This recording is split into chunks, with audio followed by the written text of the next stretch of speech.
10.000 cadáveres no son un símbolo, son un puente de carne que el imperio usa para cruzar el miedo, y aún así, la paradoja respira entre ellos. La muerte no es el castigo, es la súplica, porque hay horas en que el hombre no ruega por vivir, ruega por terminar. Y esa hora llega cuando una civilización decide que el orden vale más que la piedad. El viento del norte muerde como un animal. No trae solo frío, trae sal y ceniza, y ese olor metálico que no pertenece al mar, sino a las heridas abiertas. En un paso estrecho, donde la montaña se pega al agua como una mandíbula cerrada, el mundo se reduce a unos metros de piedra y barro. Termópilas, puertas calientes. Un nombre que suena a vapor y a azufre, como si la tierra recordara que debajo de la piel del mundo hay fuego. Allí, sobre ese cuello de tierra, la humanidad se asoma al borde de sí misma. ¿Y tú? ¿Qué harías si supieras que detrás del horizonte viene un imperio que no marcha, que se derrama? ¿Cómo se detiene a un rey que se llama a sí mismo elegido por los dioses cuando sus sandalias pisan países como si fueran polvo? No se detiene. Pero ese día la lógica no está invitada. El mar cercano, en la madrugada, parece tranquilo. Mentira. El mar siempre escucha. Y en su espuma quedan pegadas historias de ciudades arrasadas, de mujeres encadenadas, de niños arrancados de los brazos de sus madres. En Asia, el imperio no pregunta si una ciudad quiere pertenecer. El imperio decide. El imperio toma. Al este, muy lejos, el sol sube sobre una llanura infinita, y debajo del sol avanza una sombra que no tiene bordes. No es un ejército, es una infraestructura de conquista, columnas interminables de hombres, carros, animales, sacerdotes, escribas, cadenas, látigos. El polvo se levanta y cubre la piel de los soldados como una segunda ropa. Se les mete en los ojos, les raspa la garganta, les convierte la lengua en papel seco, se bebe agua tibia con gusto a cuero, se mastica pan duro que cruje como hueso viejo. El hambre no es un accidente, el hambre es un método. Jerjes camina dentro de su propia leyenda. No marcha como un general, se desplaza como un fenómeno. Lo preceden mensajeros y rituales. Lo rodean eunuco tras eunuco, perfume sobre sudor, oro sobre sangre. Su tienda es un templo móvil, su trono es una amenaza sentada. La palabra rey se queda corta. Él quiere ser más que hombre, quiere ser destino. Yo soy Persia, una frase, un veneno. Y la gente le cree, porque creer es más fácil que resistir. Antes de Termópilas, el imperio ya ha aprendido la anatomía del miedo griego. Ha visto ciudades arrodillarse. Ha visto nobles negociar su propia supervivencia. Ha visto sacerdotes justificar la rendición como prudencia. La religión se usa como cuchillo. Se le pone un mango de oro y se llama orden. Se sacrifica al disidente y se proclama paz. Pero Grecia no es un reino. No es una sola garganta que se aprieta con una mano. Grecia es un animal fragmentado. Poleis que se odian, alianzas que se rompen, orgullo que se pudre en cada plaza pública. Atenas y Esparta se miran como dos depredadores. Una cree en palabras, la otra cree en hierro. Y aún así, cuando el monstruo del este abre la boca, incluso los depredadores sienten el mismo escalofrío. En Esparta, la vida ya es una guerra incluso cuando no hay enemigo. Allí, el niño aprende el frío antes que el cariño. Aprende a callar antes que a pedir. La disciplina no es virtud, es una jaula.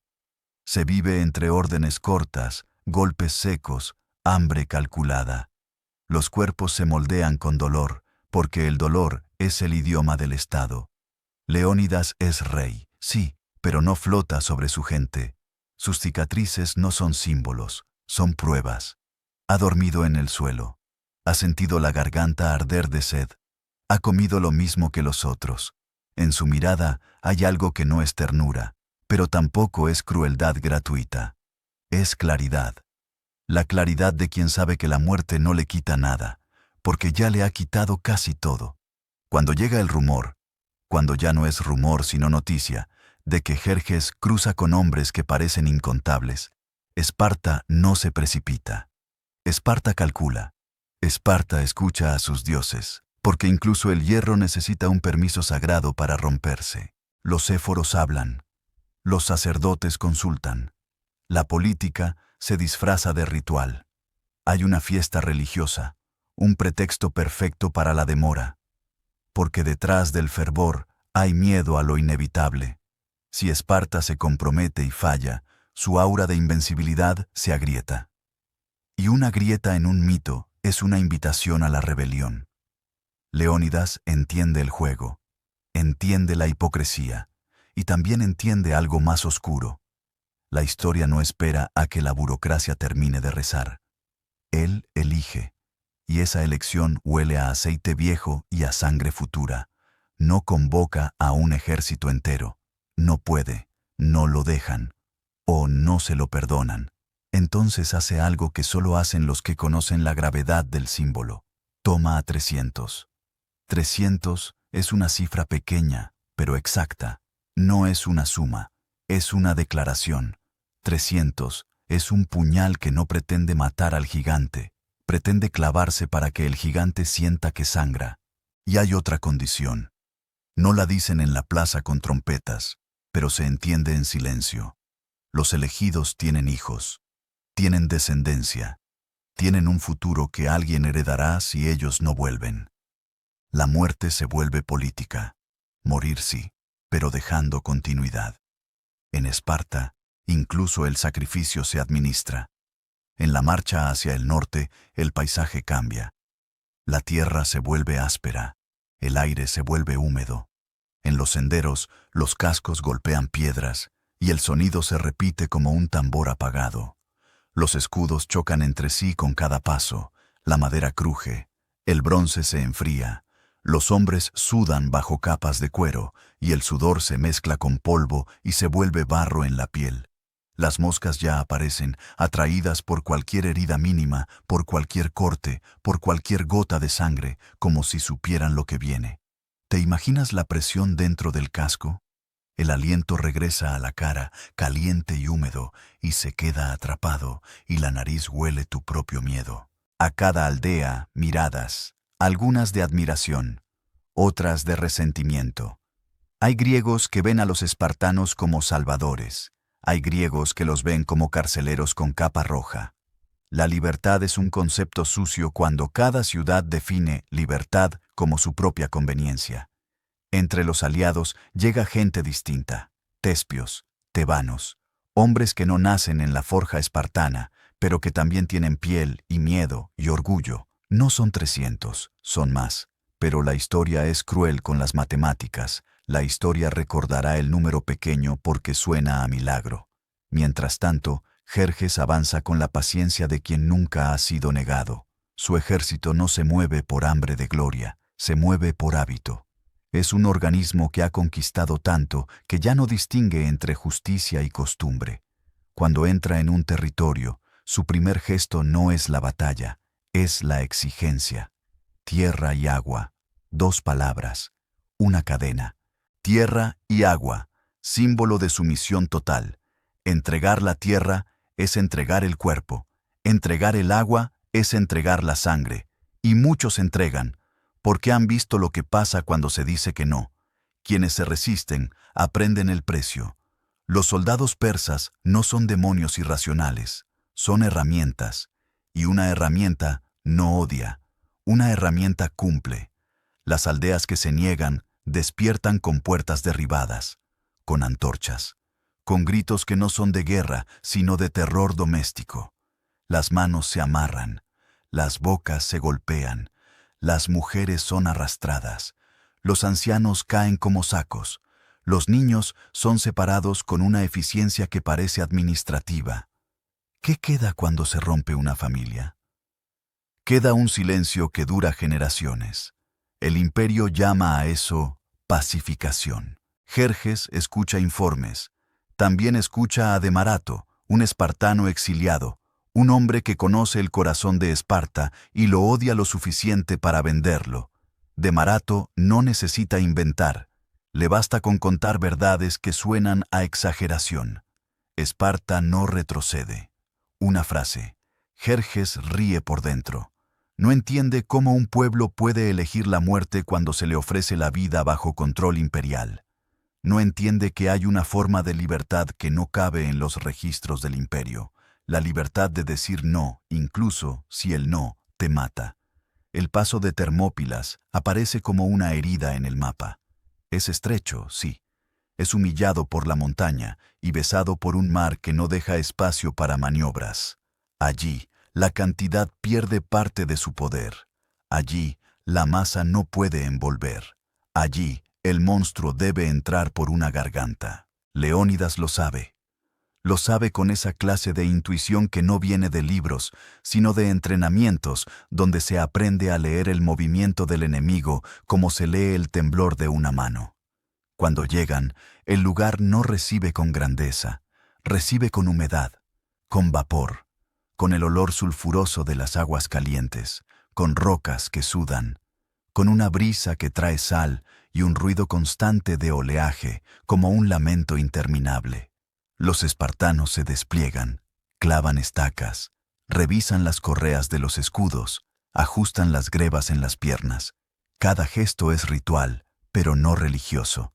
Es ritual de supervivencia.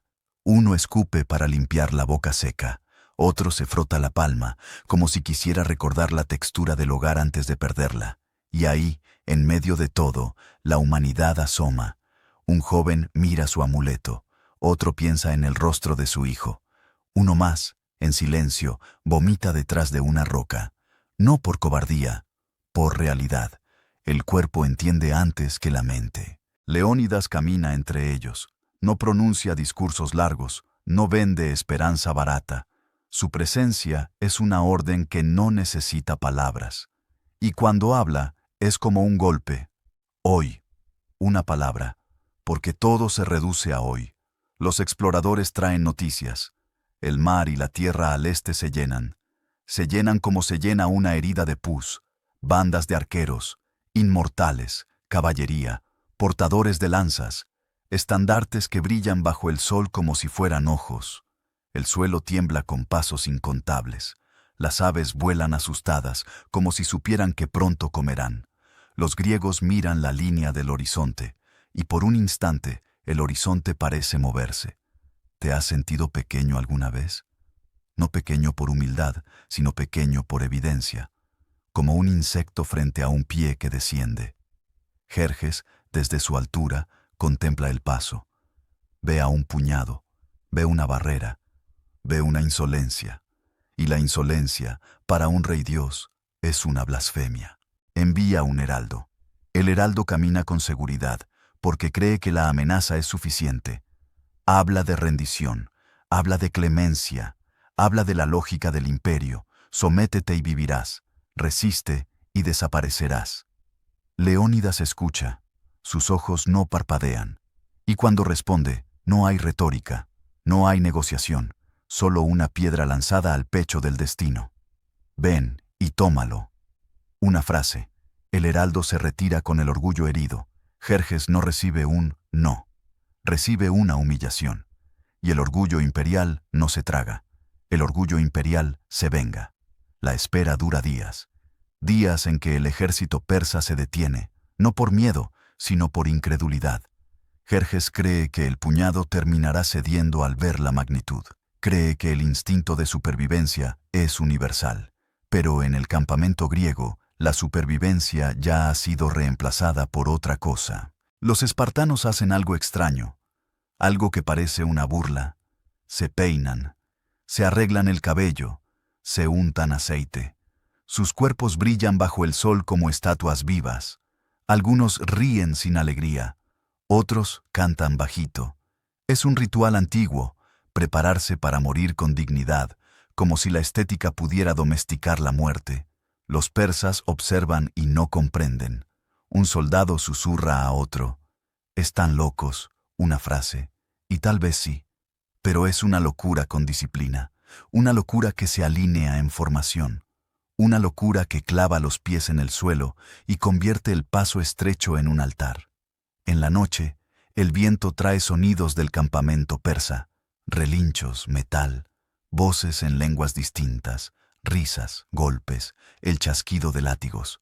Huele a carne asada, a especias, a humo, y en ese humo se cuela el olor de algo peor, el olor de la certeza. Leónidas no duerme mucho. Mira el cielo. Las estrellas parecen indiferentes. Siempre lo son. El universo no se conmueve.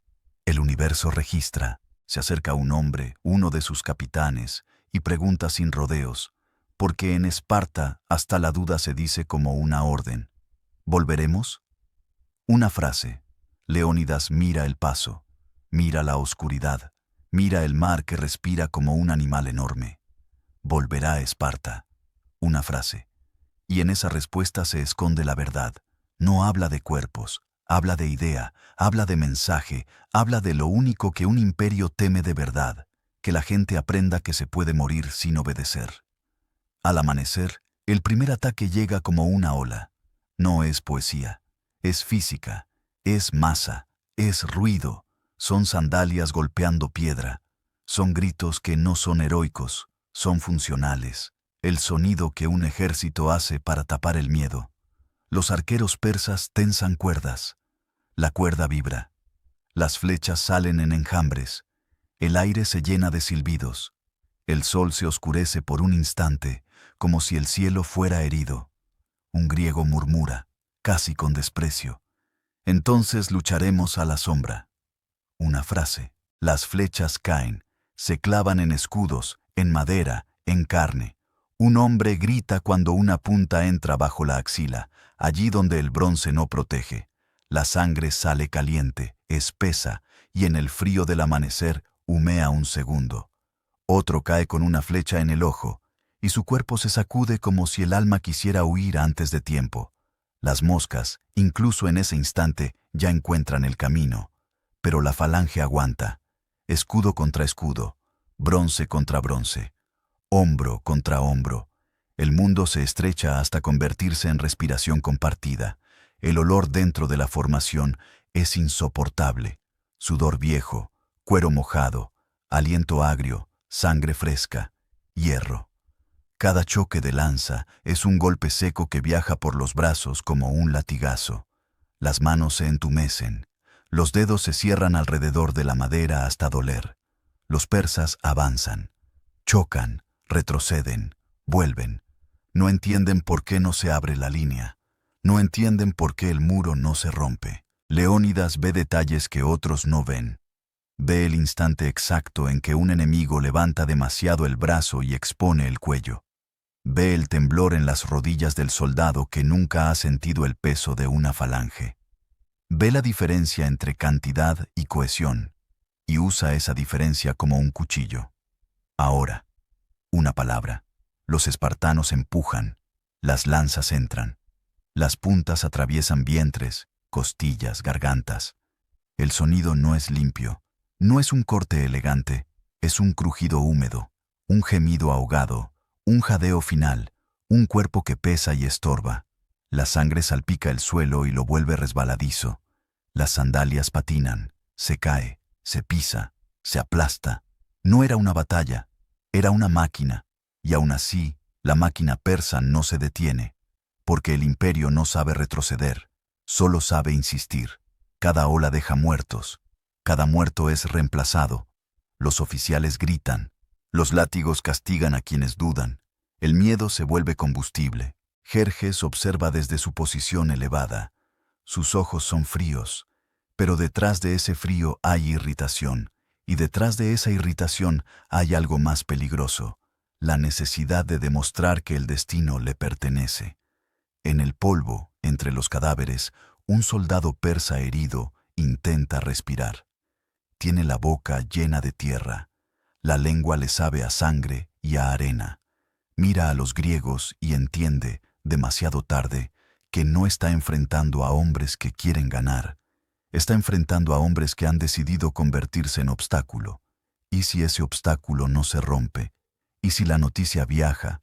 Y si otras ciudades, viendo la sangre imperial en el suelo, sienten por primera vez que el gigante no es invulnerable, eso es lo que está en juego. No un paso, no una colina, una idea. Al caer la tarde, el suelo de Termópilas ya no es piedra, es barro rojo. Los cuerpos se apilan en formas torpes. Los buitres se acercan y se alejan, indecisos, porque aún hay hombres vivos, aún hay ruido, aún hay peligro. El aire se espesa con el olor de la sangre calentada por el sol, un olor dulce y nauseabundo, como fruta podrida mezclada con hierro. Leónidas mira el horizonte otra vez, y por primera vez, aunque no lo dice, siente el borde del tiempo. Sabe que el enemigo aprenderá, sabe que el monstruo buscará otra manera de entrar por la garganta, porque siempre hay un hombre dispuesto a vender un camino. Y en las montañas, lejos de los escudos, un nombre todavía no pronunciado empieza a tomar forma en la oscuridad. Un nombre que no necesita ejército, un nombre que solo necesita codicia. La noche cae, y el paso, por un instante, queda en silencio. Pero el silencio no es descanso, es la respiración antes del siguiente golpe.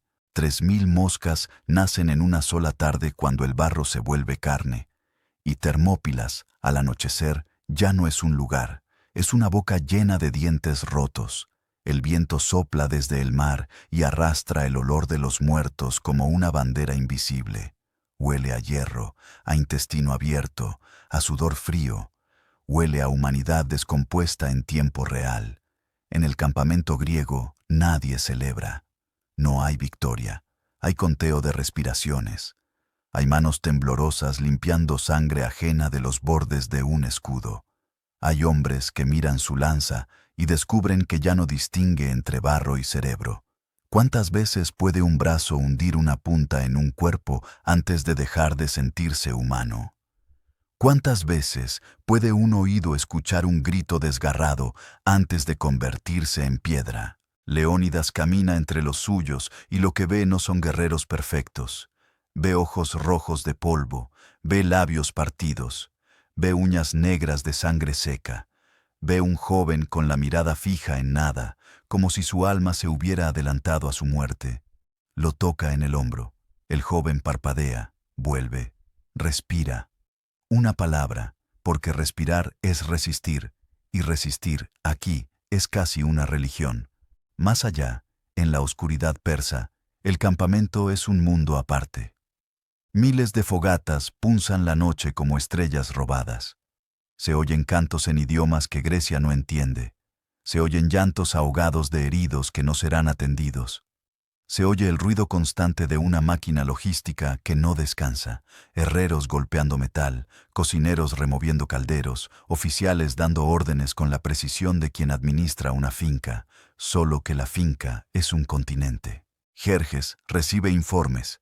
Cada mensajero llega cubierto de polvo, inclina la cabeza, entrega números, números que deberían ser imposibles, números que le manchan el orgullo. Han caído demasiados. Una frase. La voz del consejero no tiembla, pero la verdad pesa, no por compasión, por costo. Un imperio no llora muertos, registra pérdidas. Jerjes no responde con pena, responde con rabia. Que vuelvan. Una frase. Porque para él no se trata de Termópilas, se trata de obediencia, se trata de enseñar una lección a la geografía, que no hay garganta lo suficientemente estrecha para detener su voluntad. Al amanecer del segundo día, la niebla se levanta como un sudario. Las aguas calientes humean y el vapor se pega a la piel. La luz cae oblicua sobre el paso, iluminando las manchas oscuras en el suelo. Son charcos. Algunos siguen tibios. El día anterior no ha terminado, solo se ha dormido un momento. Los persas atacan otra vez, esta vez con más disciplina. No vienen solo masas, vienen unidades que creen que su nombre los hace invencibles. Los inmortales. 10.000, dicen. Siempre 10.000, dicen. Si uno muere, otro ocupa su lugar, dicen. Como si la aritmética pudiera borrar la mortalidad. Se acercan con sus ropas finas, con sus escudos de mimbre, con lanzas y arcos, con joyas incluso en la guerra. Es una estética de poder, que hasta la muerte sea un desfile. Pero cuando chocan contra la falange, el desfile se convierte en carnicería. La primera línea griega aguanta, la segunda empuja, la tercera respira y espera. Los espartanos rotan con una precisión cruel. Un hombre herido se retira, otro toma su lugar, un escudo cae, otro lo cubre. Todo está calculado para que el muro sea siempre muro. El sonido es ensordecedor, el metal choca, la madera cruje. Los cuerpos golpean el suelo con un golpe sordo, como sacos de grano arrojados desde una carreta. Los gritos se mezclan, ya no se distingue idioma. El dolor es universal. En medio del empuje, un persa intenta trepar sobre un cadáver para saltar la línea. No lo logra. Una lanza le atraviesa la garganta. La punta sale por detrás, roja y brillante. El hombre intenta hablar. Solo sale aire burbujeante. Su mano se mueve como si buscara algo. No encuentra nada. Cae. Un griego mira esa caída y por un instante siente algo parecido a lástima. No dura. La lástima aquí es un lujo. La lástima abre huecos. Y los huecos matan. Leónidas se mueve donde la presión es mayor. No se queda atrás. No observa como un dueño. Se mete en el borde del caos porque sabe que el símbolo también tiene que sangrar. Si el rey se esconde, la idea se pudre. Un inmortal se acerca, veloz, confiado. Levanta su arma con un gesto elegante, casi teatral. Leónidas lo mira como se mira a una herramienta, sin odio, sin emoción. Lo mata con una estocada corta, precisa, que entra bajo las costillas y apaga el aliento. El inmortal se dobla. El oro de su brazalete se mancha de sangre. La elegancia se vuelve ridícula. Caen igual. Una frase. La dice uno de los espartanos, y no es fanfarronería. Es observación. Es la realidad desnuda. Por mucho que el imperio se vista de eternidad, la carne siempre termina en el mismo lugar. Jerjes observa y aprieta los dientes. Sus manos se aferran al brazo del trono. Los dedos se ponen blancos. Para él, esto no es guerra, es insolencia. Y la insolencia, en un imperio, se castiga con ejemplaridad. El día avanza. El sol calienta la sangre seca y el olor empeora. Huele a cuero quemado, a sudor rancio, a tripas expuestas al aire. Las moscas ya no son visitantes, son un ejército paralelo. Se posan sobre heridas, se meten en ojos abiertos, entran en bocas que han dejado de hablar. Los persas retroceden otra vez, no por estrategia, por agotamiento, por sorpresa. El paso estrecho no permite usar su número. Es como intentar ahogar a un hombre metiendo un océano en una botella. Pero el imperio no es solo músculo. El imperio también es inteligencia sucia. Y cuando el músculo fracasa, la inteligencia busca grietas. Esa noche, un hombre sube por las laderas de la montaña. Sus pies resbalan en piedra húmeda. Su respiración sale en bocanadas cortas. No es soldado de élite. No es héroe. Es un habitante de la zona. Conoce senderos. Conoce atajos, conoce secretos que la geografía susurra a quienes la caminan desde niños. Se llama Efialtes. Su nombre, incluso antes de ser maldito, ya suena como un suspiro enfermo. Efialtes no trae un ejército, trae una traición, y a veces, una traición pesa más que 1000 lanzas. Entra al campamento persa con la cabeza baja, como si supiera que la vergüenza lo precede. Pide hablar. Los guardias lo miran con desprecio, pero lo llevan. Porque en un imperio siempre hay espacio para el informante. El informante es una llave. La llave abre puertas que el ariete no puede. Efialtes se arrodilla, habla rápido, con voz seca. Dice que hay un camino, un sendero que rodea el paso, una ruta por la montaña que permite caer sobre la retaguardia griega. Jerjes lo escucha. Sus ojos no muestran sorpresa, muestran hambre, porque eso es lo que estaba esperando. No un milagro militar, sino un atajo. ¿Seguro? Una palabra. Efialtes asiente con desesperación. Lo juro. Una frase. Jerjes sonríe por primera vez en días. No una sonrisa humana. Una sonrisa de depredador que ha olido el cuello. Entonces guíanos. Una frase. Los inmortales reciben la orden. Esta vez no marchan hacia el muro, marchan hacia la sombra. Se preparan de noche, ajustan correas, cubren metal para no hacer ruido. Sus pasos se vuelven suaves, como los de un animal cazador. Suben por el sendero con efialtes delante, jadeando, sudando, sintiendo que cada piedra lo acusa. Arriba, en la oscuridad de la montaña, hay otros griegos, focidios puestos a vigilar ese camino. No son espartanos, son hombres normales, con miedo normal. Y en la noche, cuando oyen el susurro de pasos, cuando ven sombras moverse entre los árboles, el corazón se les sube a la garganta. Uno murmura: vienen. Una palabra. Los persas lanzan flechas, no en masa, sino como lluvia fina y mortal. Las flechas atraviesan ramas y encuentran carne.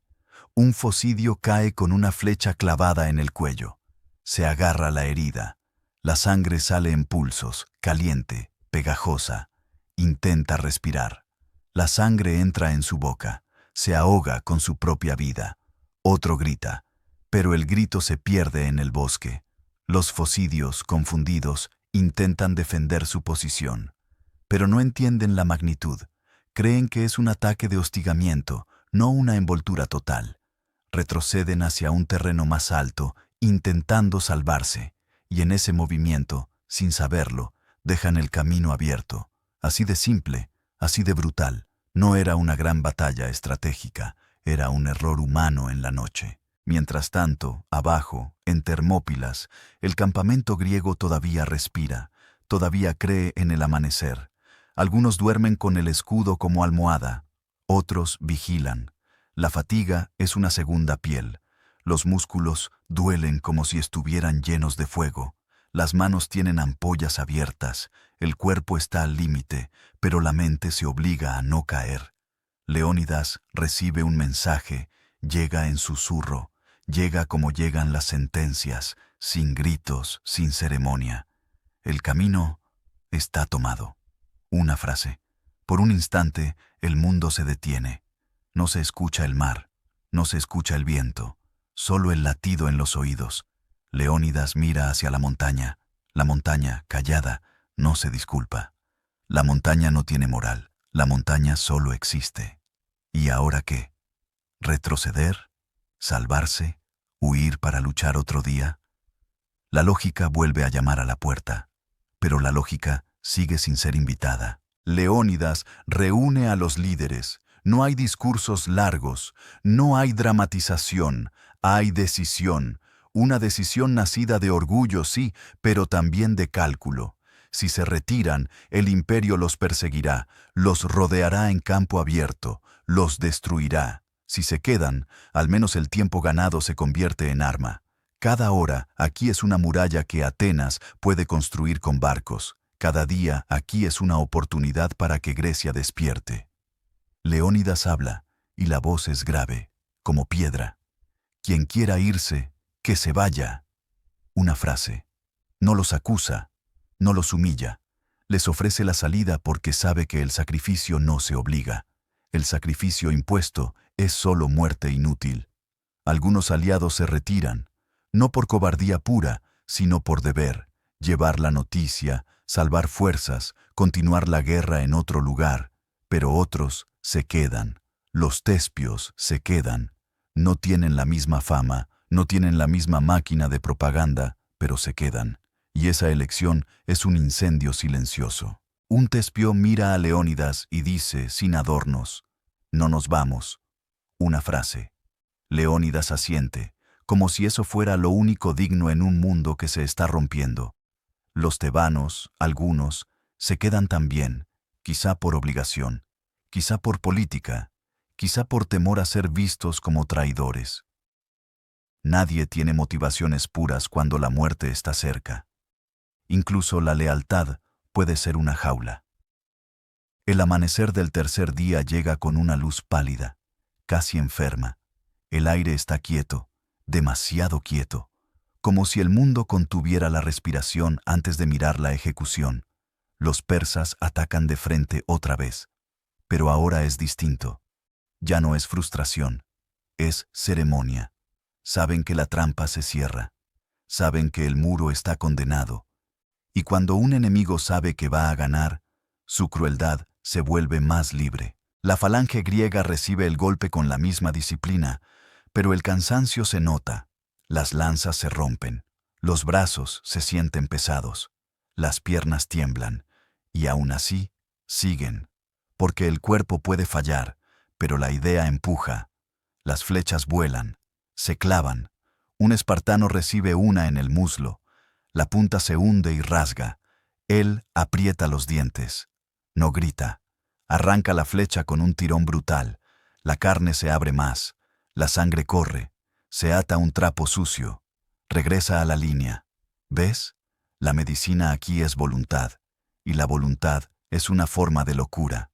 En medio del caos, un mensajero griego intenta hablar con Leónidas, pero la batalla lo traga. Un cuerpo cae sobre él. Lo aplasta. Sus palabras mueren en su boca. Ni siquiera las advertencias sobreviven. Los persas presionan. Y entonces, detrás, aparece el sonido que nadie quiere oír. El sonido de enemigos en la retaguardia. No es un rumor. Es un golpe de realidad. Es el eco de pasos en el lugar donde debería haber silencio. Leónidas entiende. La trampa se cierra. El paso ya no es garganta, es tumba. Un espartano mira hacia atrás y ve polvo levantar. Ve brillos de metal, ve sombras, ve el final. Nos rodean. Una frase. Leónidas no se quiebra. No alza la voz como un actor. Solo hace lo que siempre hace. Ordena. Adelante. Una palabra. Y esa orden es la inversión definitiva de la lógica. No se repliegan para salvarse. Avanzan para morir mejor. Avanzan para elegir el lugar exacto de su desaparición. Porque si el final es inevitable, al menos que sea suyo. Se mueven hacia una posición más estrecha, cerca de un montículo. Allí, el suelo está cubierto de cuerpos. El barro ya no es barro. Es una mezcla de sangre y arena que se pega a los tobillos. Los hombres respiran con dificultad. La garganta se les seca. La boca sabe a cobre. Los persas se acercan por ambos lados. El cielo se llena de flechas. Algunas golpean escudos y rebotan. Otras encuentran carne. Un tespio cae con una flecha clavada en el abdomen. Mira su propia herida, como si no entendiera que el cuerpo puede abrirse así. Intenta hablar. Solo sale un susurro. Se desploma. Sus manos se manchan con lo que estaba dentro de él. Leónidas combate. Su escudo está abollado. Su lanza ya no existe. Se ha roto. Ahora usa espada. La espada corta, pero corta menos que una lanza en formación. La pelea se vuelve más íntima, más sucia, más humana. La sangre salpica su cara. Le entra en los labios. Sabe a hierro y a sal. Un persa se lanza. Leónidas lo mata. Otro lo golpea. La visión se le nubla un instante. Siente el impacto como si le hubiera mordido un animal. Se endereza. Sigue. Jerjes observa desde lejos, y su corazón no siente nada parecido a admiración. Siente urgencia. Quiere el cuerpo del rey. Quiere el trofeo. Quiere aplastar el símbolo con sus propias manos, aunque sea por órdenes. Tráiganmelo. Una frase. Los soldados persas se empujan, ansiosos, porque matar a un rey griego no es solo victoria, es ascenso, recompensa, relato para la familia. La guerra también es economía. La línea griega se achica, los escudos se rompen, los hombres caen, y cada caída deja un hueco que se llena con otro cuerpo, hasta que ya no quedan cuerpos. Leónidas recibe un golpe en algún lugar vital. No es un golpe épico, es un corte real. Una punta encuentra una abertura. El dolor es inmediato, blanco, total. Por un instante, el mundo se vuelve un túnel. El ruido se aleja. El aire se vuelve pesado. Cae. Y cuando el rey cae, el mito tiembla. Los espartanos gritan. No como animales, como hombres que han perdido el eje del mundo. Se abalanzan sobre el cuerpo de Leónidas, no para salvarlo.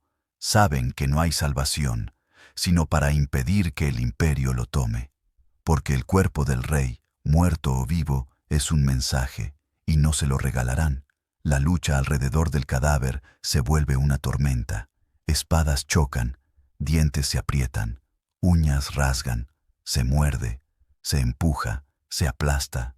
Los hombres caen encima de otros hombres. El aire se llena de polvo y sangre atomizada. Se tose, se escupe rojo.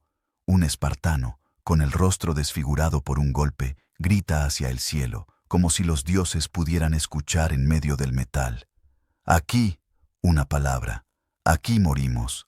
Aquí se termina. Aquí se escribe. Los persas, frustrados, recurren al método más seguro, lluvia de flechas. No para ganar honor, sino para terminar el trabajo. El cielo se ennegrece otra vez. Las flechas caen sobre el montículo de hombres como granizo. Se clavan en espaldas, en cuellos, en piernas. Un cuerpo se sacude con cada impacto, como si el dolor tuviera ritmo. Los griegos que quedan ya no tienen formación. Tienen rabia, tienen desesperación, tienen el instinto final del animal acorralado que decide morder aunque le arranquen la cabeza. Las armas se rompen. Se lucha con cuchillos, con piedras, con manos. ¿Te das cuenta de lo que significa eso?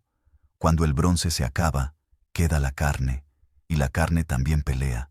El montículo se vuelve un altar de cuerpos, y sobre ese altar el mensaje se vuelve más claro que cualquier decreto persa.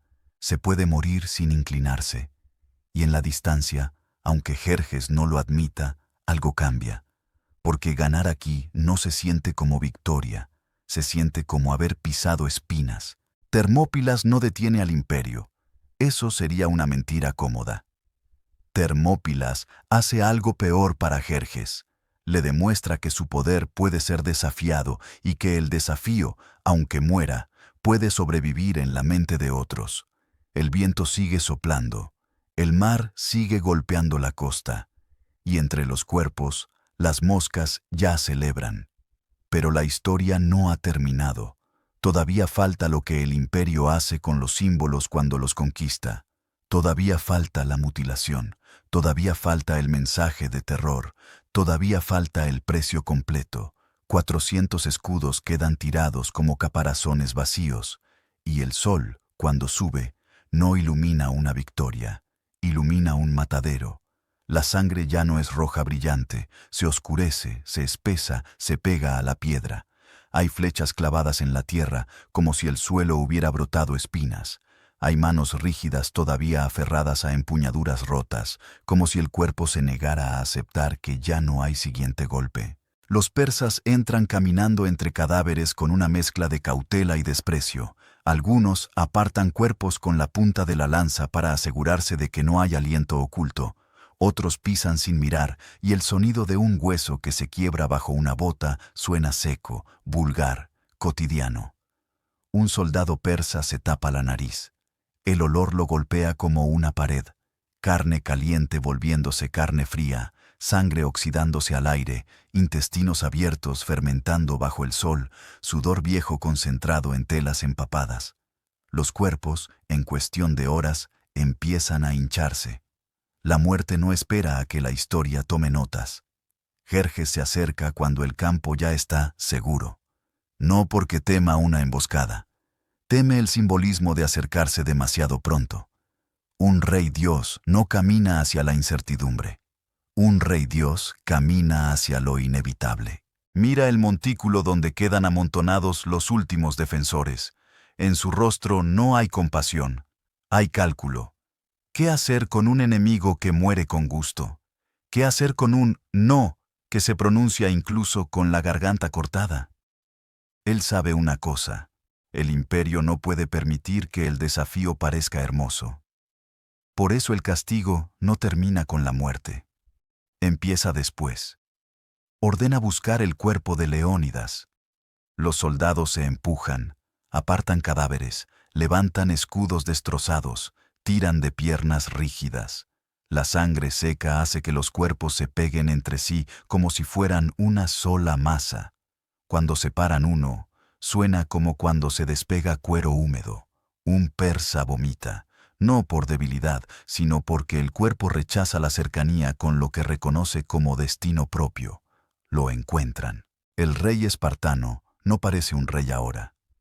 Parece un hombre con la cara manchada, con el cabello pegado por sangre y polvo, con una herida abierta que ya no sangra porque el corazón ha dejado de obedecer. Y sin embargo, incluso muerto, su presencia ofende al imperio. Jerjes lo mira y siente algo que no quiere nombrar. No es miedo, no es admiración, es la sensación de que el universo, por un instante, no le pertenece. Córtenle la cabeza. Una frase. No hay ceremonia, no hay duelo honorable. El imperio no honra al rebelde, lo desfigura. Una espada cae, el filo encuentra carne y vértebra. Hay resistencia, un crujido húmedo, un chasquido final. La cabeza se separa. La sangre, ya coagulada, apenas salpica. Lo que queda es una mutilación fría. Que lo vean. Una frase. Porque el imperio habla en imágenes, y la imagen más poderosa es el rey convertido en objeto. Clavan la cabeza en una pica. La levantan. El viento mueve el cabello como si aún respirara. Los ojos, opacos, miran sin mirar. Un soldado persa ríe, nervioso, como si necesitara expulsar la tensión de haber tocado algo sagrado. Otro hace una señal a sus dioses, por si acaso. Hasta en el bando vencedor, la superstición se mete entre las costillas. Los griegos que han sobrevivido, los que se retiraron, los que llevan la noticia, no necesitan ver esa pica para entender. Lo sienten antes de saberlo. La derrota se transporta como un olor, como una enfermedad. El mensajero corre, los pies golpean el camino, el pecho arde, la garganta se rasga con cada respiración. Lleva la noticia como se lleva un cadáver, con peso invisible, con urgencia desesperada. En cada aldea, la gente lo mira con ojos abiertos, preguntando sin palabras. Él no se detiene. No hay tiempo para lágrimas. Las lágrimas vienen después, cuando ya no sirven para nada. En Atenas, el rumor llega como una ola fría. Los ciudadanos lo reciben con una mezcla de terror y electricidad. Porque la historia no solo trae tragedias, trae decisiones forzadas. Temístocles, el estratega que ve más allá del día, escucha y no se derrumba. Su mente funciona como una cuchilla. Si Termópilas cae, el cuello de Grecia queda expuesto. Si el cuello queda expuesto, el imperio muerde. Pero él también entiende algo que otros no quieren aceptar. El sacrificio no era para ganar allí, era para comprar tiempo. Tiempo para lo único que Atenas puede usar como arma real contra la masa persa, el mar. Temístocles piensa en madera, piensa en remos, piensa en trirremes como dientes de un tiburón, piensa en Salamina, aunque Salamina todavía no huele a sangre. Su estrategia es simple y cruel, convertir el orgullo persa en peso, atraerlo a un espacio donde su número no se aventaja, donde su grandeza se asfixie en su propia multitud. Mientras tanto, en Esparta, la noticia llega como una herida en el pecho. No se llora en público, no se grita, se endurece la mandíbula y se aprieta el puño. Pero incluso el silencio tiene grietas, porque Leónidas no era solo rey. Era la encarnación del pacto espartano con su propio mito. Si él muere, ¿qué significa Esparta? ¿Sigue siendo invencible? ¿Sigue siendo la espada de Grecia? ¿O se revela como lo que siempre fue, carne que también puede caer? Los éforos reciben el mensaje con rostro inmóvil. Por dentro, el miedo y la vergüenza se mezclan. Saben que la historia no los absolverá por haber dudado. Saben que la excusa religiosa sonará como cobardía en boca de generaciones futuras, y aún así, ahora ya es tarde. El mito ya se ha convertido en cadáver. En el campamento persa, Jerjes celebra de forma extraña. No hay júbilo puro, hay alivio con sabor amargo, porque el precio ha sido alto, porque el paso estrecho le ha arrancado tiempo y hombres, y el tiempo, para un imperio en campaña, es más precioso que el oro. El invierno se acerca, las rutas se complican, la logística se estira, pero Jerjes no puede detenerse. El imperio nunca se detiene después de haber empezado. Detenerse sería admitir que el obstáculo importó, y eso, para un rey dios, es impensable. Avanza hacia el sur. La Grecia central tiembla. Las ciudades pequeñas miran la nube de polvo en el horizonte y toman decisiones rápidas. Algunas evacúan, otras se rinden, otras rezan. Hay quienes, en desesperación, se aferran a sus dioses como si la fe pudiera detener una columna de hierro. Pero los dioses, cuando el fuego llega, suelen quedarse en las estatuas. Las tropas persas entran en aldeas con pasos metódicos. El sonido de madera rompiéndose se vuelve común. Las puertas se abren a patadas. El grito de una madre al ver a su hijo arrastrado suena igual aquí que en cualquier lugar del mundo. Los soldados no tienen tiempo para disfrutar. El imperio no es una horda sin control, es un aparato. Hay órdenes, hay listas, hay cuotas, se saquea comida, se toma ganado, se llevan hombres para trabajos forzados, se encadena a quienes parecen útiles. La esclavitud no es un accidente, es la moneda del imperio. Cada cuerpo capturado es energía robada, es mano de obra para construir la próxima fortaleza, el próximo puente, el próximo instrumento de dominio. En algunos lugares, los persas incendian, no por necesidad militar, sino por mensaje, porque el fuego enseña más rápido que la diplomacia. Las casas arden, el humo sube, el olor de la madera quemada se mezcla con el olor dulce de la carne chamuscada cuando alguien queda atrapado. Los animales chillan, los perros corren sin entender, los viejos tropiezan y caen. Nadie tiene fuerza para levantarlos, y mientras el imperio avanza, el eco de Termópilas se distorsiona. En unas bocas se vuelve inspiración, en otras se vuelve advertencia. Miren lo que pasa cuando se resiste. El mismo hecho sirve para dos narrativas opuestas. Ese es el verdadero poder de los símbolos. Pueden ser usados por cualquiera. En Atenas, Temístocles empuja una decisión que parece locura: evacuar la ciudad, abandonar la piedra, dejar templos, casas, tumbas, sacar a la población y llevarla a islas, a barcos, a refugios. ¿Cómo se convence a un pueblo de abandonar su hogar? Con miedo, con urgencia, con la visión del fuego persa en el horizonte. Algunos se resisten, algunos dicen que los dioses protegerán la Acrópolis, que el destino de Atenas no puede ser ceniza. Temístocles los mira como se mira a un niño que no entiende el filo del cuchillo. Los dioses no reman. Una frase, y esa frase corta, porque la verdad, en tiempos oscuros, es brutal. La salvación no llega por milagro, llega por planificación. La gente se marcha, mujeres con bebés en brazos, ancianos llevados en carretas, hombres cargando lo que pueden, vasijas, mantas, pequeñas estatuillas domésticas como si llevar un objeto fuera llevar una parte del alma. Las calles se vacían, el sonido de pasos y llantos llena los callejones. Una ciudad entera se convierte en un animal que huye. Los persas llegan a una Atenas vacía, y cuando un imperio encuentra una ciudad que no puede humillar con su misión humana, la humilla con fuego. Las antorchas se encienden, el calor se extiende, las llamas trepan madera, luego piedra, luego símbolos. Los templos arden, los techos colapsan, la Acrópolis se llena de humo. Los pocos defensores que se han quedado, atrincherados, mueren como insectos en una lámpara, rodeados por calor y flechas, asfixiados, aplastados, convertidos en sombras pegadas a la roca. Desde lejos, los refugiados en Salamina miran el humo y sienten que el corazón se les rompe. La ciudad no es solo edificios, la ciudad es identidad. Verla arder es ver el propio rostro derretirse. Una mujer susurra, sin saber a quién: todo se fue. Una frase. Pero Temístocles no deja que el duelo lo paralice, porque cada minuto de dolor debe transformarse en decisión. El fuego de Atenas se convierte en combustible para la siguiente trampa. El imperio cree que ha ganado.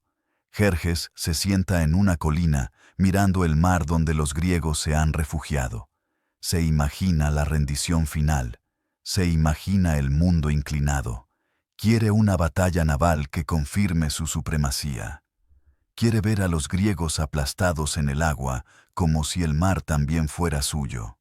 Temístocles lo espera. Envía mensajes falsos. Alimenta el orgullo persa. Le susurra al monstruo lo que el monstruo quiere oír. Que los griegos están divididos, que están desesperados, que intentan escapar. Es una manipulación simple, pero diseñada para una mente que se cree invulnerable. Jerjes muerde el anzuelo, porque el orgullo siempre muerde. Y mientras las flotas se mueven, mientras las naves chirrían, mientras los remos golpean el agua con ritmo de corazón, Termópilas sigue ahí, detrás, como una cicatriz. La historia se encadena. El sacrificio en la garganta de tierra empuja al imperio hacia la garganta de agua. ¿Entiendes la estructura del horror? Un puñado muere en un paso para que una multitud viva en una isla. Un rey cae para que un estratega tenga horas. Sangre por tiempo, cuerpo por posibilidad. Pero el precio moral no se paga solo con muerte. Se paga con lo que se convierte en virtud. Porque desde ese momento, el mundo empieza a aprender una lección peligrosa. Que el sacrificio puede ser hermoso, que la muerte puede ser propaganda, que el dolor puede convertirse en bandera. Y cuando una civilización aprende a admirar el sufrimiento, también aprende a exigirlo. En Esparta, la muerte de Leónidas se convierte en canto. En Atenas, se convierte en relato. En toda Grecia, se convierte en fuego interno. Los nombres se repiten, los versos se tallan, se levantan monumentos, se pronuncian frases como si fueran oraciones, pero bajo el mármol, bajo la épica, hay cuerpos reales que se pudren, hay madres que no reciben a sus hijos, hay esposas que duermen solas, hay niños que crecen con el hueco de un padre como una sombra permanente. La grandeza siempre devora a alguien. Y en Persia, la campaña también deja su marca. Los soldados que sobreviven Termópilas ya no miran a los griegos como simples rebeldes, los miran como gente capaz de romper la lógica humana. Eso inquieta, porque el imperio se sostiene en la creencia de que la obediencia es natural. Si la obediencia deja de parecer natural, el imperio empieza a necesitar más látigos, más castigos, más terror, y el terror es caro.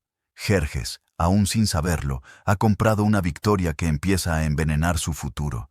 Porque el cuerpo de Leónidas muere, sí, su cabeza es alzada, sí, su cadáver es insultado, sí, pero el mensaje ya camina. Camina en los pies de los refugiados, camina en los remos que golpean el agua, camina en la rabia de quienes han visto arder su ciudad. Camina sobre todo en la mente de quienes han comprendido algo irreversible, que un imperio no se detiene con lógica, se hiere con voluntad, y cuando un imperio se siente herido, se vuelve más peligroso. El mar espera, y en el mar, las sombras de los barcos empiezan a juntarse como dientes en una boca que se cierra. 200 naves no parecen tantas hasta que las ves apretadas, madera contra madera, como costillas chocando dentro de un pecho demasiado pequeño. El estrecho de Salamina no es un mar abierto, es una garganta de agua. Y cuando las gargantas se llenan, alguien se asfixia. El sol de la mañana cae sobre los cascos como un ojo enfermo. El agua huele a algas, a sal, a brea, a sudor humano guardado en madera. Los remos, alineados, parecen patas de insecto listo para devorar. Desde la costa, los refugiados atenienses miran con el estómago vacío y el corazón lleno de humo. Han visto su ciudad arder. Todavía sienten en la lengua el sabor amargo de la ceniza. Todavía se les pega en el pelo el olor de las vigas quemadas. Y ahora, lo único que les queda es esto: barcos y hombres cansados, madera y nervios. Una idea flotando sobre agua oscura. ¿De verdad se puede enfrentar a un imperio en el mar con una flota que tiembla de hambre? ¿De verdad se puede ganar cuando el enemigo trae el mundo consigo? Temístocles no pide fe, pide obediencia, no a un rey, sino a una geometría. Él no ve barcos, ve espacio, ve corrientes, ve el error inevitable del orgulloso. Sabe que Jerjes quiere aplastar, no pensar. Sabe que el gigante, cuando se inclina para golpear, deja expuesta su propia garganta. Jerjes, en una colina, ha mandado construir un asiento alto, casi un trono frente al agua. Desde allí quiere ver. Quiere ser testigo de la confirmación final. Quiere contemplar la derrota griega como quien contempla un espectáculo que le pertenece por derecho divino. Sus consejeros hablan. Algunos advierten. Una mujer, Artemisia, reina y capitana, mira el estrecho y huele el desastre con la claridad de quien no necesita mitos para mandar. No aquí. Una frase. Pero Jerjes ha cruzado demasiado, ha quemado demasiado, ha matado demasiado como para aceptar un no de la realidad. Su orgullo necesita un escenario, y el estrecho de Salamina, apretado y traicionero, será ese escenario. Las naves persas entran en formación, múltiples líneas, múltiples banderas, múltiples idiomas. Reman con fuerza, la espuma salta. El agua golpea los costados con un sonido hueco, como tambor. El sol ilumina los adornos, las proas, las pinturas, los símbolos de dominio. Se ven arqueros en cubierta, lanzas, escudos de mimbre, cascos brillantes. Se oyen órdenes que se pisan unas a otras. Demasiados hombres, demasiado cerca, demasiado confiados. Los griegos esperan.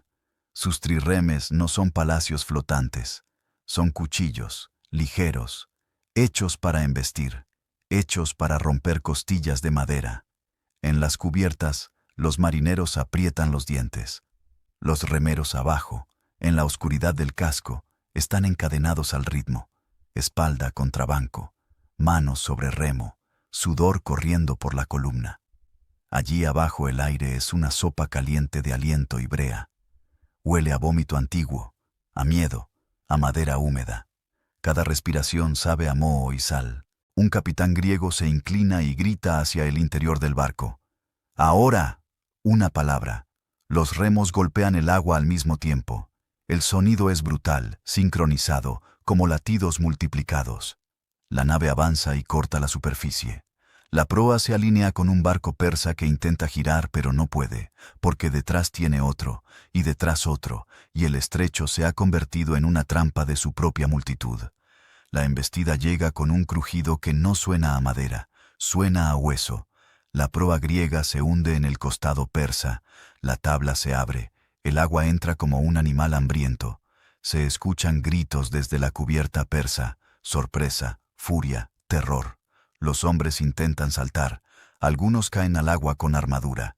La armadura, en el mar, no es protección, es sentencia. Los hunde como piedras.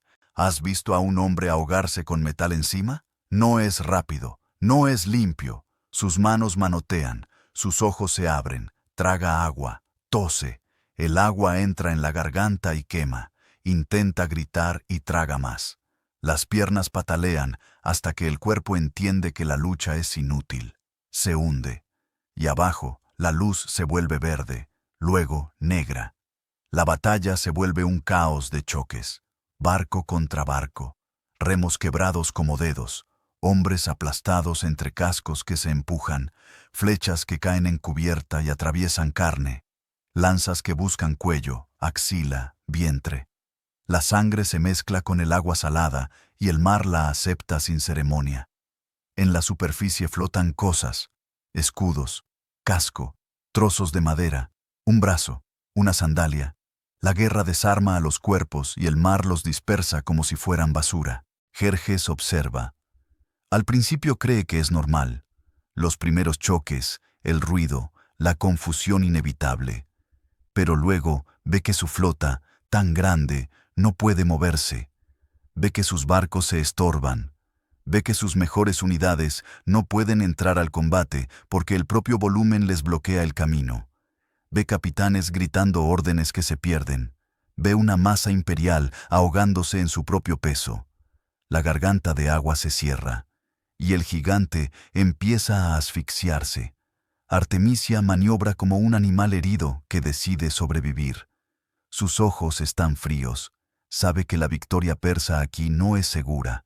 Sabe que en el pánico los aliados se vuelven obstáculos. En un instante brutal toma una decisión que es pura lógica sin moral.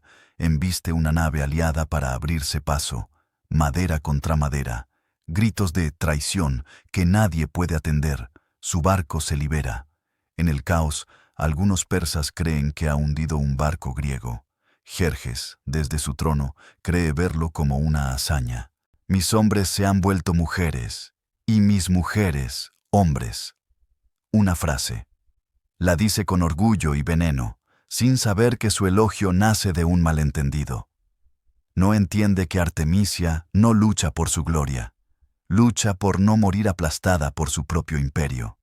Los griegos presionan, conocen el agua, conocen el estrecho. Sus trirremes se giran rápido, se alinean, embisten, retroceden, vuelven a embestir.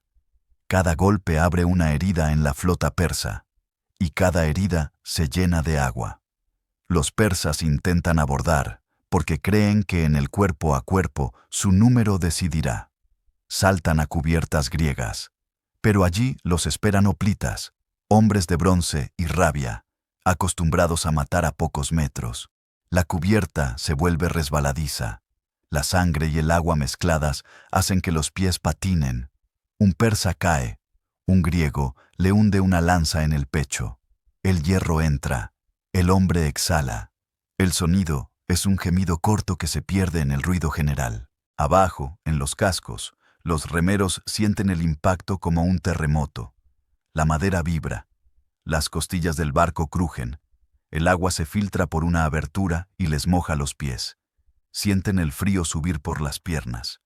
Reman más fuerte porque saben lo que significa sentir agua dentro. Significa tumba. Un remero susurra, casi sin voz. Nos hundimos. Una frase. Pero el tambor marca el ritmo, y el ritmo manda. El ritmo no tiene compasión. Las flechas persas caen sobre cubiertas griegas, pero ahora el viento y el espacio juegan en contra del imperio. Muchos arqueros disparan sin línea clara, con barcos moviéndose, con aliados bloqueando. Algunas flechas caen en sus propios hombres. El caos se vuelve fratricida. La guerra se muerde la cola. En la costa, los atenienses miran y no pueden gritar. Se quedan con la boca abierta, como si el aire fuera demasiado pesado. Ven barcos persas romperse. Ven hombres caer al agua, ven el mar tragarse cuerpos, y sienten algo que no habían sentido desde que vieron arder su ciudad. Sienten que el monstruo sangra. Temístocles no está en un trono, está en el infierno húmedo de una cubierta. Huele a brea y sangre. Oye el grito de un herido a centímetros. Ve el blanco de los ojos de un enemigo antes de hundirle el hierro.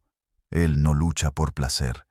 Lucha porque si hoy pierde, Atenas se convierte en ceniza definitiva, y porque si hoy gana, el mundo aprende que el imperio no es naturaleza, el imperio es vulnerable. La batalla se prolonga, el sol sube, el calor aumenta, los hombres se queman bajo cascos, la sed se vuelve tortura, el agua está ahí, alrededor, pero beberla es beber sal, es beber veneno. Algunos, desesperados, lamen gotas de sudor de sus labios. Otros, con la lengua hinchada, dejan de sentir el gusto de la vida. Las naves persas, incapaces de desplegarse, empiezan a retirarse. Pero retirarse en un estrecho lleno de barcos no es retirada, es estampida, se chocan, se encallan, se empujan. Los griegos aprovechan, embisten costados expuestos, rompen remos, atrapan barcos y los convierten en presas inmóviles. Un barco persa se parte, el agua entra, los hombres saltan, algunos intentan nadar, pero muchos no saben nadar con armadura, con miedo, con pánico. Se hunden. El mar se llena de cabezas que aparecen y desaparecen, como si fueran burbujas de almas. Jerjes mira y, por primera vez, su silencio no es soberbia, es incredulidad. Es una grieta. La escena que quería como coronación se transforma en humillación. Y esa humillación es peligrosa, porque un rey dios no puede permitirse ser visto como hombre. Cuando el desastre es evidente, Jerjes ordena retirada. Las palabras viajan tarde, demasiado tarde. El estrecho ya ha decidido. El mar ya ha cobrado su impuesto. Al final del día, el agua está cubierta de restos. La luz del atardecer hace brillar la superficie, pero no es belleza. Es reflejo sobre muerte. Los cuerpos flotan boca abajo. Algunos giran lentamente. Los ojos abiertos miran al cielo sin entender. Las gaviotas bajan y picotean, impacientes, como si hubieran esperado toda la jornada. En la orilla, algunos supervivientes son arrastrados por las olas. Tosen agua, vomitan sal, escupen sangre. Sus manos se clavan en arena como si quisieran aferrarse al mundo. Y cuando levantan la cabeza, ven el humo distante de Atenas y el mar lleno de cadáveres, y entienden que han ganado algo, pero han perdido la inocencia completa. La victoria griega no es limpia, no es alegre. Es una victoria que sabe a hierro oxidado, porque han visto morir a demasiados. Han convertido el mar en una fosa común. Han aprendido a admirar el sacrificio y a usarlo como herramienta. Y eso deja manchas que no se lavan. Jerjes se retira con una parte de su ejército. No porque el imperio esté muerto, sino porque el imperio ha sido herido en el lugar más sensible, su aura de inevitabilidad. Deja a un general, Mardonio, para continuar la campaña en tierra, para intentar arreglar con sangre lo que el mar ha descompuesto. En el campamento persa, la noche es pesada. Los oficiales evitan mirarse. Los heridos gimen. El olor es distinto al de Termópilas. Aquí huele a algas podridas y a madera mojada, a cuerpos hinchados por agua salada. Hay hombres que tiemblan sin control, no por frío, sino por shock. El imperio, por primera vez en mucho tiempo, parece humano, y eso lo vuelve más cruel. Jerjes mira hacia el oeste, hacia el mar oscuro, y en su mente la imagen de Leónidas vuelve como una espina. Porque el sacrificio de Termópilas no detuvo al imperio, pero lo empujó hacia un lugar donde el imperio no podía usar su músculo. Y Temístocles, el manipulador de sombras, ha convertido esa espina en herida abierta. En Grecia, la noticia de Salamina corre como fuego. Los aliados que dudaban empiezan a creer, los cobardes empiezan a hablar de valentía, los oportunistas empiezan a vestirse con el lenguaje del honor. La victoria, como siempre, atrae parásitos, pero también atrae esperanza real. Y la esperanza, cuando se mezcla con hambre y rabia, se vuelve una fuerza capaz de prolongar la guerra. Los espartanos, al oír de Salamina, endurecen la mirada, no celebran, preparan. Saben que la lucha no ha terminado, saben que el imperio todavía está en su tierra, saben que Mardonio sigue ahí, como una uña clavada. La sombra se alarga hacia Platea, hacia el próximo campo, hacia la próxima matanza. ¿Y qué queda de Termópilas en todo esto? Queda el molde. La idea de que un puñado puede decidir el ritmo del mundo si elige el lugar correcto para sangrar. Queda la certeza de que el sacrificio puede comprar tiempo. Y queda el veneno de esa certeza, que, si el sacrificio funciona, el poder aprenderá a exigirlo una y otra vez. Porque después de Termópilas, la muerte ya no es solo final. La muerte se convierte en argumento, y cuando la muerte se convierte en argumento, la historia empieza a hablar con la voz de los cuchillos. 7 meses después, la tierra todavía recuerda el peso de las sandalias persas como una enfermedad bajo la piel. La ceniza de Atenas no se enfría. Se mete en las grietas, en las uñas, en la memoria. El invierno no limpia la violencia. El invierno solo la conserva. Y cuando vuelve la primavera, vuelve también el imperio, como un animal que no aprendió la lección, como una mano que insiste en apretar, aunque ya le hayan mordido los dedos. Mardonio se queda. No es Jerjes. No es un rey dios con trono de oro. Es algo más peligroso, un general que sabe escuchar la realidad. No necesita que lo adoren, necesita que lo obedezcan. Mira Grecia como un mapa de tensiones internas. sabe que la espada no siempre es el mejor método. A veces, la palabra comprada con monedas es más afilada. Envía emisarios. Promete reconstrucción. Promete perdón. Promete riqueza. Promete a Atenas un lugar privilegiado en el nuevo orden persa. Porque el imperio entiende un principio simple. No hay conquista completa si no se divide el corazón del enemigo. Un atenienses escucha las promesas y tiembla, no de ambición, sino de cansancio.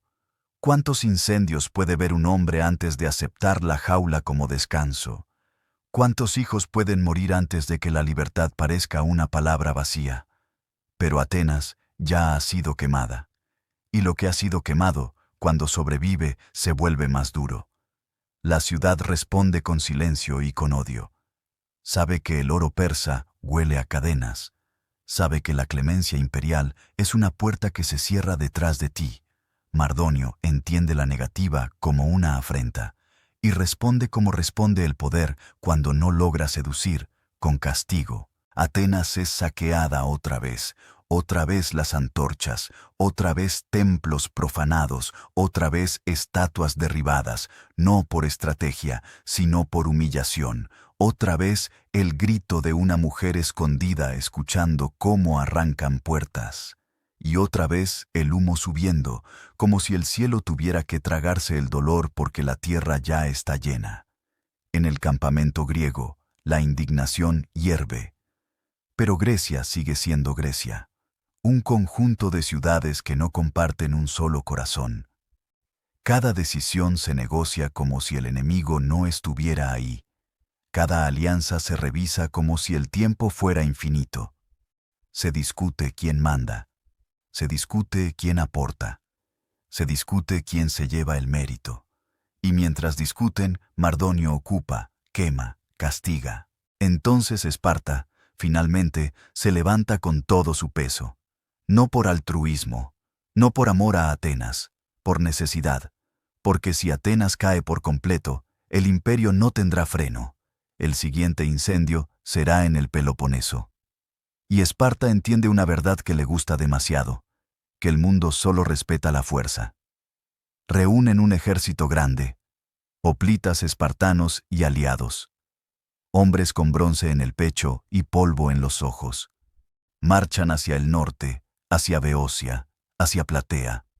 La llanura se extiende como una lengua lista para ser cortada. Es un terreno abierto, peligroso para los griegos, porque allí el número persa puede respirar. Allí, la caballería persa puede moverse como cuchillo sobre piel.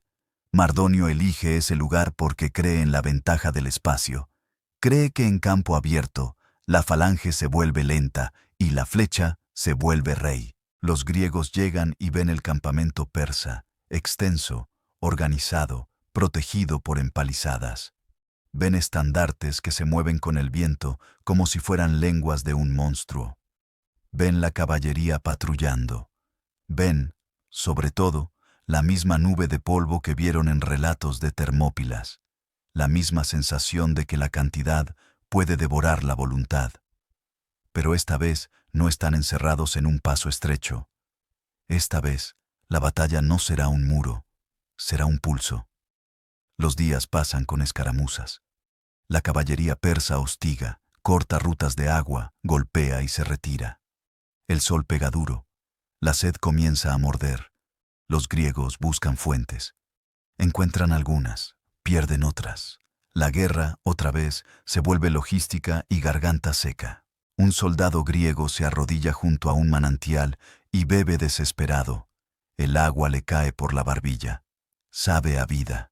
En ese instante, una flecha persa le entra por la espalda y sale por el pecho. El hombre se queda congelado, como si no entendiera. Mira el agua.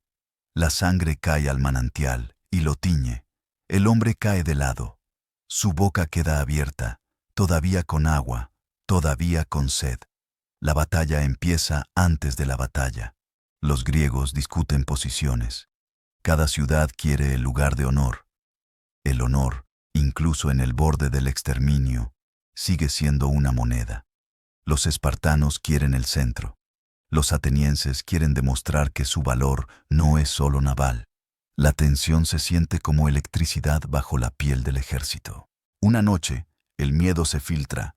Los persas tienen arqueros, los persas tienen caballería, los persas tienen números, los griegos tienen bronce y disciplina, sí, pero también tienen hambre y cansancio. Algunos empiezan a susurrar que quizás sea mejor retirarse a terreno más favorable. Otros se encienden de rabia ante la idea. Mardonio observa la indecisión y se frota las manos por dentro. Él sabe que la unidad griega es frágil y decide empujar donde duele, en el orgullo. Envía un mensaje, no una amenaza, un insulto. Sus barcos huyeron, sus ciudades ardieron. ¿Qué son sin murallas? Una frase. Los griegos lo leen y sienten la sangre subir, porque hay insultos que no se contestan con palabras, se contestan con cadáveres. Pero antes de que la gran batalla estalle, la religión vuelve a clavar sus uñas. Los adivinos miran entrañas de animales sacrificados, interpretan señales. Dicen que los presagios no son favorables para atacar, dicen que deben esperar. Y la espera, en el campo, bajo hostigamiento, es tortura. Los persas aprovechan, siguen atacando con caballería, siguen cortando agua, siguen forzando al ejército griego a moverse, a desgastarse, a perder cohesión. Los griegos, finalmente, deciden replegarse de noche hacia una posición con mejor acceso a agua. Lo hacen en silencio, en columnas, con pasos contenidos. Pero la noche, en la guerra, es una enemiga más. Se confunden rutas. Unidades se separan. La formación se estira. El orden se vuelve rumor. Al amanecer, el ejército griego está desordenado, no roto, pero disperso. Mardonio huele la oportunidad, ordena ataque. La caballería se lanza primero, levantando polvo. Los cascos golpean la tierra como martillos. Los arqueros se posicionan, las flechas vuelan. El cielo se llena de líneas negras. Caen sobre escudos, caen sobre cascos, caen sobre piel expuesta. Un hombre recibe una flecha en la garganta y se desploma, agarrándose el cuello, intentando cerrar con dedos lo que ya es una fuente. Los espartanos forman. A pesar del caos, forman.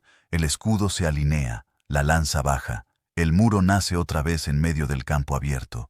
Los atenienses también forman. La falange se hace presente como una respuesta antigua. Si el mundo es caos, se responde con geometría. Los persas disparan una lluvia constante. Las flechas se clavan en escudos hasta que parecen erizos. Algunas encuentran huecos, se clavan en muslos, en brazos, en ojos. El sonido de una flecha entrando en carne es pequeño, casi indecente, pero repetido cientos de veces se vuelve una música de destrucción. Los griegos aguantan. Aguantan porque retroceder bajo flechas es morir. Aguantan porque el miedo, cuando no tiene salida, se convierte en furia. Entonces llega el momento. El empuje hacia adelante. La falange avanza. Paso corto. Escudo firme. Lanza buscando. El choque con la línea persa es brutal. Los persas no tienen el mismo peso de armadura. No tienen el mismo muro de bronce. Intentan resistir, pero el empuje griego es como una pared que camina. Las lanzas entran en vientres, en pechos, en caras. El grito persa se mezcla con el griego. La sangre salpica. El polvo se convierte en barro rojo. Mardonio está cerca, montado, visible. Quiere inspirar, quiere sostener, quiere que su ejército lo vea como columna. Pero esa visibilidad es también un riesgo, porque en la guerra la columna también puede ser derribada. Un espartano, en medio del caos, ve a Mardonio, lo señala, no con un dedo, con la dirección de su cuerpo. La idea se transmite. Si cae el general, cae el espíritu. La presión se concentra. Los griegos empujan hacia donde está Mardonio. Los persas intentan protegerlo. La caballería se mueve. Los escudos de mimbre se levantan. Pero el empuje del bronce es implacable. Un golpe llega. No se siente como leyenda. Se siente como accidente violento. Una piedra, una lanza, un arma que encuentra carne. Mardonio cae. El caballo se encabrita. El general, en el suelo, no tiene tiempo de ser símbolo. Es un cuerpo más, vulnerable, sangrando, mirando el cielo con sorpresa. La noticia corre por el ejército persa como veneno. El centro se tambalea. La disciplina se rompe. No todos huyen, pero muchos empiezan a mirar hacia atrás. Y cuando una masa empieza a mirar hacia atrás, ya no pelea, ya busca salida. Los griegos presionan más. Ahora la batalla se convierte en matanza. Los persas retroceden hacia su campamento fortificado, intentan cerrar puertas, intentan reorganizar, pero los griegos los persiguen con hambre, no hambre de comida, hambre de terminar, hambre de venganza acumulada desde Termópilas, desde Atenas, desde cada aldea saqueada. En la empalizada, el combate se vuelve íntimo, se escala madera, se clavan ganchos, se empuja, se cae, los cuerpos se apilan, un hoplita logra abrir un hueco. Entra, y cuando entra, el campamento persa deja de ser refugio, se vuelve trampa. Dentro, los persas mueren entre sus propias tiendas, entre sus propios calderos, entre sus propios estandartes. El olor de la sangre se mezcla con el olor de la comida a medio hacer. El humo de fogatas se mezcla con el humo de antorchas. Los gritos son más agudos porque ya no hay espacio para maniobra. Es Termópilas al revés. Ahora es el persa el que está encerrado en una garganta. Los supervivientes persas intentan huir. Algunos lo logran. Muchos caen. La tierra de Platea bebe como si tuviera sed antigua. Cuando todo termina, el campo queda cubierto de muertos. Los griegos respiran como si hubieran salido de un pozo. Las manos les tiemblan, los brazos pesan, la adrenalina se retira y deja dolor puro, dolor en músculos, en huesos, en mente. Miran alrededor y ven lo que siempre se ve después de una gran batalla, el silencio imposible, el silencio lleno de moscas. Y entonces llega la comprensión brutal. Han ganado. El imperio retrocede. Pero el mundo ya no es el mismo, porque para llegar aquí han tenido que aprender el idioma de la matanza. Han tenido que convertir el sacrificio en método. Han tenido que aceptar que la libertad se sostiene, a veces, sobre montañas de cadáveres. Termópilas se vuelve mito, sí. Salamina se vuelve orgullo, sí. Platea se vuelve cierre, sí. Y en ese cierre se esconde la sombra larga, la idea de que el valor supremo es morir por la ciudad. Esa idea puede salvar civilizaciones y también puede destruirlas, porque cuando se adora el sacrificio, el poder aprende a pedir más, aprende a señalar jóvenes y decirles que su muerte será hermosa, aprende a esconder ambición detrás de palabras sagradas, aprende a llamar destino a lo que en realidad es política. Leónidas, en la memoria, ya no es hombre, es estatua. Y las estatuas no sufren. Las estatuas no tiemblan. Las estatuas no lloran por sus hijos. Pero los hombres que murieron con él sí. Los hombres que murieron con él tenían miedo, tenían heridas que ardían, tenían lengua seca, tenían moscas en la cara, tenían la certeza de que no volverían a ver el mar como un lugar de paz. Eso es lo que el mito oculta, la textura del horror. Y aún así, el mito funciona. Porque en la noche larga de la historia, las civilizaciones no sobreviven solo con pan. Sobreviven con relatos. Relatos que dicen, se puede resistir. Relatos que dicen, no todo está comprado. Relatos que dicen, un imperio también sangra. El cuerpo muere, pero el mensaje aprende a caminar. El imperio retrocede, sí, pero no se evapora. Un imperio no desaparece como humo. Un imperio se repliega como una bestia herida que aprende a morder con más inteligencia. Persia vuelve a su inmensidad con la memoria de un paso estrecho clavada en la carne. Y Grecia, que se cree salvada, descubre que la victoria también tiene dientes. Porque cuando el monstruo externo se aleja, el monstruo interno se hace audible. En las ciudades griegas, la gente sale de escondites, regresa a ruinas, cuenta lo que queda. Caminan entre piedras negras, entre vigas caídas, entre templos mutilados, toman en las manos pedazos de cerámica como si fueran huesos familiares. El aire todavía huele a humo viejo, y en ese olor, la libertad suena hermosa, pero también suena cara. Atenas, sobre ceniza, reconstruye. Los carpinteros trabajan, los albañiles levantan muros, los artesanos vuelven a tallar.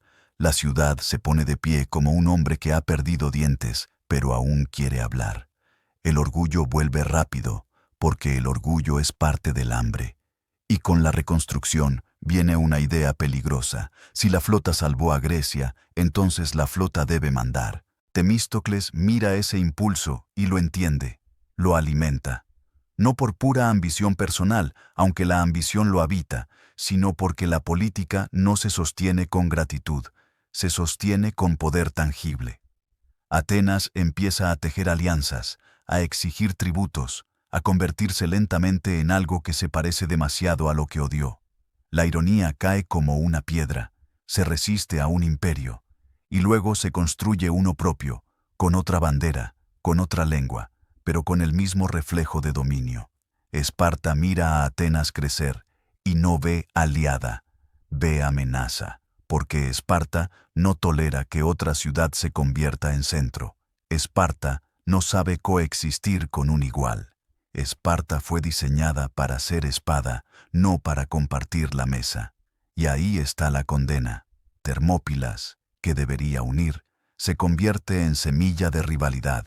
El mito que nace para salvar Grecia se vuelve una moneda que cada ciudad quiere gastar a su favor.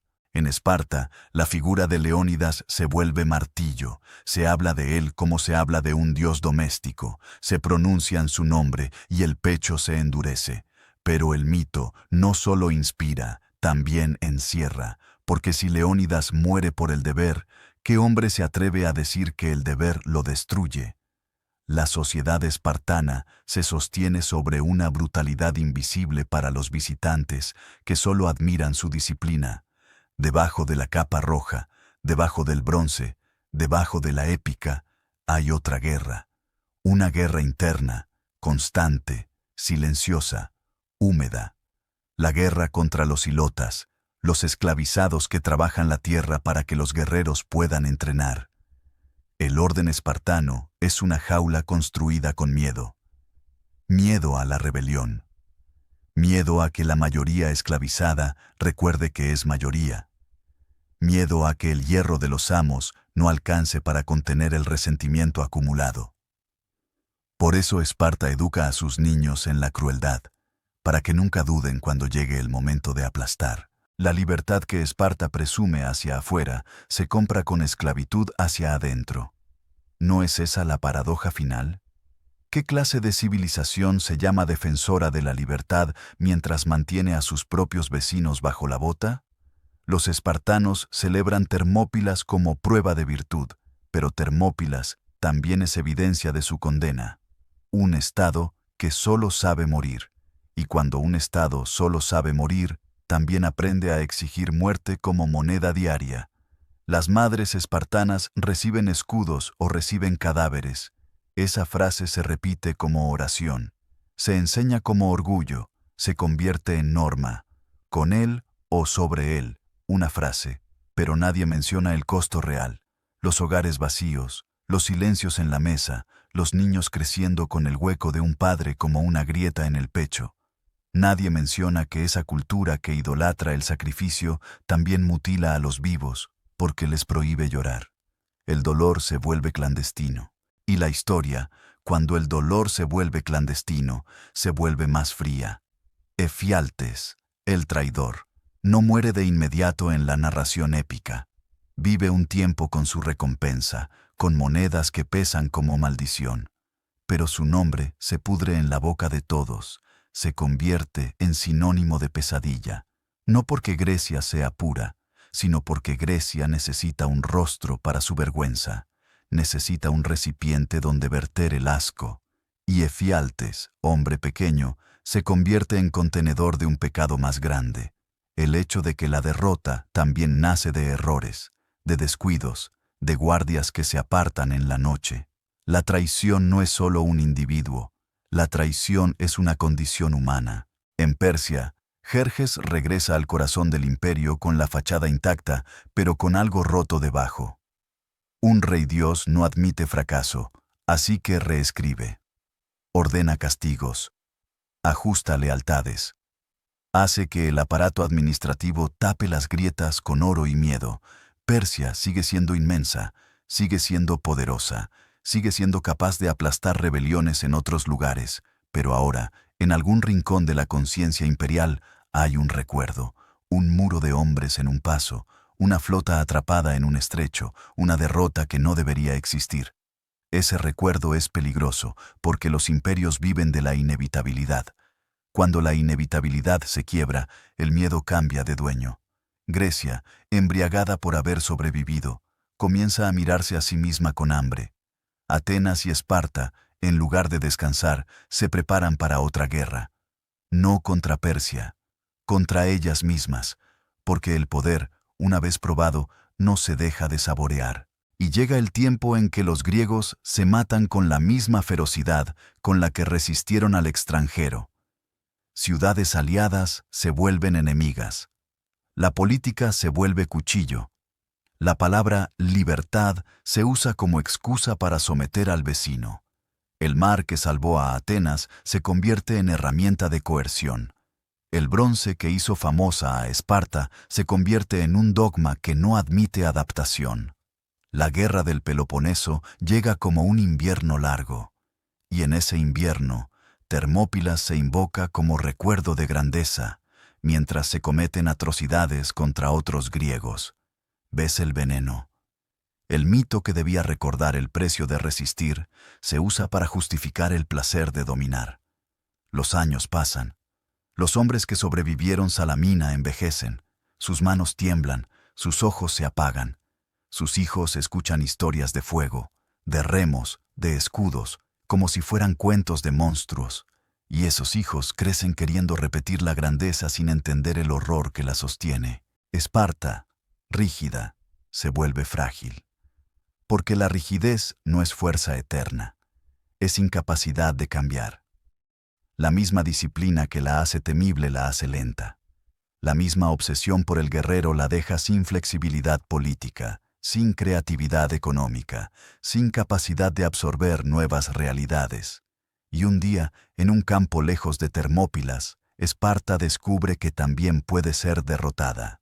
Leuctra, un nombre menos cantado, menos cinematográfico, pero mortal para el mito. Allí, la falange espartana cae. Allí, el aura se rompe, y cuando el aura se rompe, el mundo se atreve a respirar sin miedo a Esparta. Los espartanos no mueren todos como en Termópilas. No hay sacrificio perfecto, hay derrota, hay retirada, hay la verdad que el mito no puede tapar, ningún orden es eterno. Atenas, por su parte, también cae. No de golpe, sino por desgaste, por guerras internas, por exceso de ambición, por la lógica del poder que devora incluso a quien lo empuña. Y entonces llega Macedonia. Llega una nueva fuerza con otra estética, otra disciplina, otra forma de inevitabilidad. Grecia, que se creyó centro del mundo por haber resistido a Persia, descubre que el mundo siempre trae un nuevo gigante. Y aún más lejos, Roma mira, aprende, copia, absorbe. Roma no necesita Termópilas para existir, pero usa su tipo de relato. La idea de que morir por la patria es hermoso, de que el sacrificio ennoblece, de que el Estado puede reclamar el cuerpo. Roma lo convierte en mecanismo, y siglos después, otros imperios, otras naciones, otras ideologías, seguirán usando el mismo molde. Termópilas se vuelve una herramienta que atraviesa siglos, un espejo donde cada época se mira y se miente. Porque es fácil admirar la muerte de 300 cuando no eres tú el que sangra en el barro. Es fácil repetir honor cuando tu garganta no está llena de polvo. Pero en el centro de todo, la escena original no cambia. Hombres reales, con miedo real, eligiendo una muerte real para comprar tiempo real. Eso no es abstracción. Eso es carne. Y el destino de Esparta queda sellado precisamente ahí, en haber convertido la muerte en identidad. en haber hecho del sacrificio una virtud tan grande que ya no se puede cuestionar, porque cuando una ciudad solo sabe ser símbolo, pierde la capacidad de ser humana. ¿Quién gana entonces? El imperio persa, que se retira pero sigue; Grecia, que sobrevive pero se despedaza; o la idea de poder, que aprende una lección nueva, que incluso el sacrificio puede ser convertido en propaganda. La sombra de Termópilas se estira como humo sobre siglos. En cada plaza donde se habla de honor, hay un eco de ese paso estrecho. En cada bandera levantada sobre cadáveres, hay un reflejo de ese muro de bronce. En cada joven enviado a morir con promesas de gloria, hay una pica invisible esperando. Leónidas muere, sí. Su cuerpo se rompe, su cabeza es profanada, pero el mensaje sobrevive, y ese mensaje es doble, como todo lo humano. Enseña resistencia, y enseña cómo el poder puede usar la muerte como herramienta. Porque el cuerpo murió, y el mensaje sobrevivió, y a veces el mensaje es más peligroso que el imperio.